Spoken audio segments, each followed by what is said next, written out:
పాలమూరి జేసీ తరఫున తీర్మానం మల్లన్నకు అన్ని నిగమతి ఉండము. ఆయన ఏదైనా పార్టీలకు చింపైనా ఆయనతో పాటు మేమంతా పోతాము. లేదంటే ఆయన కొత్త పార్టీ పెడితే కూడా మేము సపోర్ట్ చేస్తాం. కొత్త పార్టీ పెడితే చాలా ఎక్కువ మంది మేము బీసీ పార్టీగా దాన్ని ఎస్టాబ్లిష్ చేస్తాము. రాజ్యాధికారం తీసుకున్నాం. మేము ఒక 10 మంది కొట్లాడి గవర్నమెంట్ బ్లేమ్ చేసినందుకే వచ్చింది. కాంగ్రెస్ వాళ్ళు బయటకు వెళ్ళినా ఉత్సవం సచివాలయ కాంగ్రెస్ని బతికించాం. మేము ఇవాళ వచ్చి మన వాళ్ళగా మాకు అధికారం వచ్చి మాట్లాడుతున్నారు. అది తప్పది మీరు చేసేది. బీసీలం మాట్లాడేందుకు వచ్చింది. ఒక్క ఓసీ మాట్లాడి ఒక వీడియో వేయడం తప్పుంటే రెడ్లంతా కూడా ఏ పార్టీ సభలేకపోతారు. 12, 15 మంది 20 మంది కాంగ్రెస్ గెలిచిన ఎమ్మెల్యేలు టీఆర్లోకి వెళ్ళిపోయారు. ఇప్పుడు వాళ్ళంతా మళ్ళీ ఇక్కడ వస్తున్నారు. అది కాదు పద్ధతి. మా బీసీలల్లా ఆమ్ పార్టీ మాట్లాడినారు. మళ్ళీ ఇప్పుడు ఉంటున్నాం కొంతమంది. మీకు అదేంటి టీఆర్ఎస్ అయిపోయా బీజేపీ అయిపోయా మస్తు అయిపోతాయండి. ఇప్పుడు రేవంత్ రెడ్డి పార్టీ మాట్లాడా 4 పార్టీలు మారిండు. ఎంతమంది మారలేరు? అవకాశాలు మారుతుంటారు. రాజకీయాలు పన్నప్పుడు మారుతుంటారు. దానికి సంబంధం లేదు. ఈరోజు మల్లన్న కాబోయే సీఎం బీసీ అని చెప్పిండు కదా, దానికి తెలంగాణ రాష్ట్రం ఎదురు చూస్తుంది. బీసీ అందరూ కూడా అత్యుత్సాహంగా ఎదురుస్తాము. ఇదే ఆఖరి సీఎం అగ్రవర్ణాలకు సంబంధించిన ఎమ్మెల్సీ ఎలక్షన్లో చాలా మటుకు మన బీసీలు గెలుస్తున్నాము. మన పోరాటంలో 5వ తారీఖు మధ్యాహ్నం బయటకు వస్తాడు. ఆయన దానికి కార్యాచరణ తీసుకుంటాము. పార్టీ కూడా పెట్టాలని ఆలోచన ఉంది. ఇంకొక ఆలోచన కూడా ఉంది. తెలంగాణ తెలుగుదేశం పార్టీకి తీసుకోమని వాళ్ళు అడుగుతుండ్రు. తెలంగాణ తెలుగుదేశం పార్టీ అనేది బీసీల పార్టీ. ఎందుకంటే బీసీలో ఇంతమంది బయటకు వచ్చామంటే న్యాయంగా చెప్పుకోవాలి. ఆ పార్టీ సపోర్ట్ చేసింది కాబట్టి ఆ పార్టీ వాళ్ళు అడుగుతుండ్రు. 2 ఏవో వాళ్ళు మన పెద్దలు ఉన్నారు కదా, చాలామంది బీసీ లీడర్లు, మన శ్రీనివాస సార్ ఉన్నారు, మన గౌరవ చాలామంది హరికృష్ణ అందరూ మాట్లాడుకొని ఏదో డిసైడ్ చేస్తారు ఖచ్చితంగా. వాళ్ళు 9వ తారీఖు రోజు క్రౌన్ ఫంక్షన్ హాల్లో బీసీ కులాల ఐక్యవేదిక తరఫున బీసీ జేఎస్ తరఫున తీన్మార్ మల్లన్న వస్తున్నాడు. ఆ కార్యక్రమానికి బీసీలందరూ పెద్ద ఎత్తున వచ్చి మన బీసీల సత్తా చాటాలని కోరుతున్నాము. సన్నా సమావేశంలాగా ఈరోజు రౌండ్ టేబుల్ సమావేశం ఏర్పాటు చేయడం జరిగింది. వివిధ కుల సంఘాల నాయకులు, ప్రజా సంఘాల నాయకులు అందరూ కూడా వచ్చి ఈ సమావేశంలో వారి అభిప్రాయాలు వెల్లడించడం జరిగింది.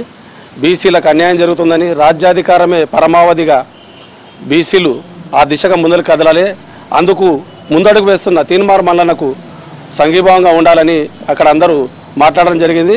ఈ నెల 9వ తారీఖు ఆ సభకు బీసీలందరూ పెద్ద ఎత్తున పిలిస్తే కాదు తెలిస్తే రావాల్సిందిగా విజ్ఞప్తి చేస్తున్నాం.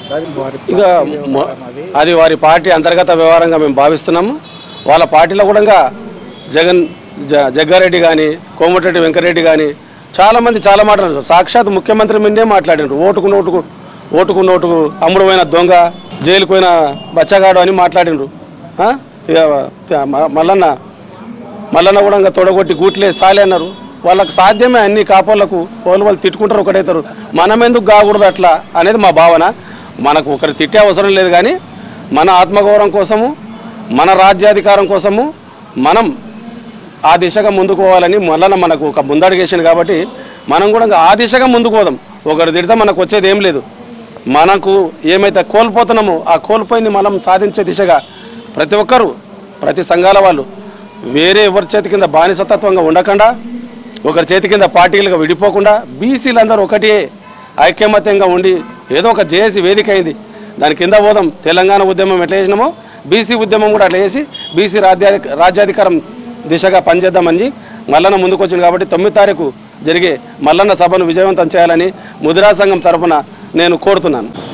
సంఘటితమై ఎక్కడ బీసీ వాదం ఉన్నా అందరం ఒకటై ఖచ్చితంగా బీసీ వాదాన్ని బలపరచాలని చెప్పేసి కోరుతూ ఈరోజు 9వ తారీఖు నాడు జరగబోయే సభ ఏదైతే ఉందో దానికి తీన్మార్ మల్లన్న గారు కూడా వస్తున్నారు కనుక అందరూ కూడా పార్టీలకు అతీతంగా ఆ సభకు వచ్చేసి ఖచ్చితంగా ఆ సభను దిగ్విజయం చేయాలని చెప్పి మనస్ఫూర్తిగా కోరుతున్నాం. ఏ విధంగా సమైక్య రాష్ట్రం ఉన్నటువంటి తెలంగాణను ఏ విధంగా అయితే అన్యాయం చేసిండ్రో ఆ రోజు తెలంగాణకు జరుగుతున్న అన్యాయం గురించి ఏ విధంగా అయితే గలమిప్పినామో ఈరోజు తెలంగాణలో జరుగుతున్నటువంటి ఈ బడుగు బలహీన వర్గాలపై ఉన్నటువంటి రాజకీయ ఈ దాడిని కూడా తిప్పికొట్టాలని చెప్పేసి ఇక్కడ ఉన్నటువంటి బడుగులకు అందరికీ కూడా బడుగు బలహీన వర్గాలకు విజ్ఞప్తి చేస్తూ ఖచ్చితంగా అందరూ సమైక్యంగా సంఘటితం కావాలి, ఖచ్చితంగా మనకు హక్కులను మనం పోరాడితే తెచ్చుకోవాలని చెప్పేసి కోరుతున్నాం.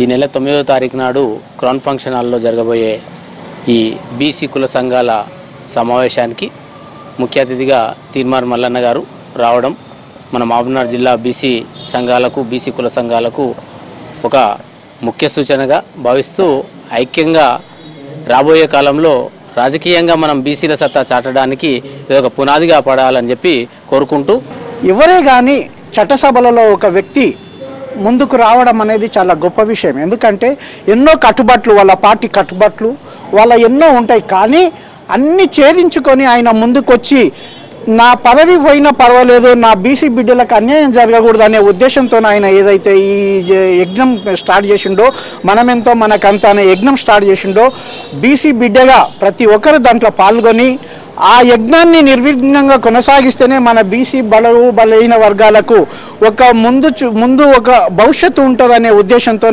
నేను మోస్ట్ బ్యాక్వర్డ్ క్లాసెస్కి వెళ్ళి నా సంపూర్ణ మద్దతు ఆ 9 డేట్ మీటింగ్కు ఇస్తున్నానని ఈ సందర్భంగా తెలియజేస్తున్నాను.